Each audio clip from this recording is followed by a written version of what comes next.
আমরা মানুষ, আমরা প্রাকৃতিক জীব, সামাজিক জীব বলতে পারেন। আমরা সমাজবদ্ধভাবে চলে। আমাদের এই সমাজটাকে আমরা যখন যুগের পর যুগ চেঞ্জ হচ্ছে, আমরা আপডেট হচ্ছি। আমরা আপডেট হতে দেয়া এখন বর্তমানে আমরা যে পর্যায়ে পৌঁছে গেছি, এই পর্যায়টা হচ্ছে ভোগবাদী, স্বার্থবাদী ঠিক সামাজিক অবস্থানে আমরা এখন পৌঁছেছি। এই কথাগুলো এই জন্য বললাম, কারণ বিগত কিছুদিন আগেও আমরা পারিবারিকভাবে যে শিক্ষাটা লাভ করতাম, নৈতিক একটি শিক্ষা ছিল আমাদের প্রত্যেকটা পরিবারে কম বেশি, যে আমাদেরকে সৎভাবে চলতে হবে, ন্যায়ভাবে উপার্জন করতে হবে, মানুষের জন্য ভালো কাজ করতে হবে, সমাজের জন্য ভালো কাজ করতে হবে। এই নৈতিক শিক্ষাটা আমাদের পারিবারিকভাবে প্রত্যেকটা ঘরে ঘরে ছিল। এখন বর্তমানে আমরা সময়কে সময়ের পিছনে আমরা এতটাই দৌড়াচ্ছি যে আমাদের এই নৈতিকতার যেই নীতির যে বিষয়টা আছে, আমাদের পারিবারিকভাবে আমরা সেই শিক্ষাটা আমাদের সন্তানদেরকে পেয়ে যেতে পারছি না। কেন পাচ্ছি না? কারণ আমরা এতটাই ব্যস্ত রয়েছি যা ধারণার বাইরে। আমরা কল্পনাও করতে পারি না আমরা কতটুকু ব্যস্ত রয়ে গেছি।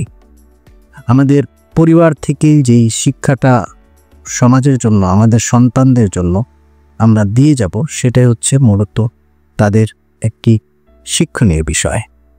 কিন্তু আমাদের পারিবারিকভাবে যে আমি বললাম যে আমরা ন্যায়ভাবে চলবো, সত্য কথা বলবো, সৎ পথে চলবো, সমাজের জন্য স্বার্থ ছাড়া কাজ করব, এই নৈতিকতাগুলো এখন নৈতিক বাক্যে পরিণত ছাড়া আর কোনো কিছু নেই।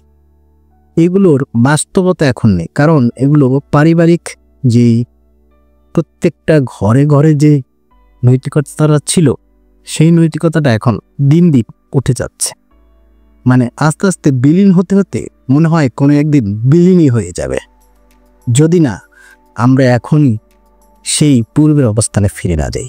যে আমাদের চাহিদা আছে, চাহিদা থাকবে, কিন্তু আমাদেরকে নৈতিকতার যে একটি অবস্থান, সেই অবস্থানে আমাদের থাকতে হবে। আমাদের পারিবারিক এবং আমাদের ভবিষ্যৎ প্রজন্মের জন্য আমরা কি রেখে যাচ্ছি?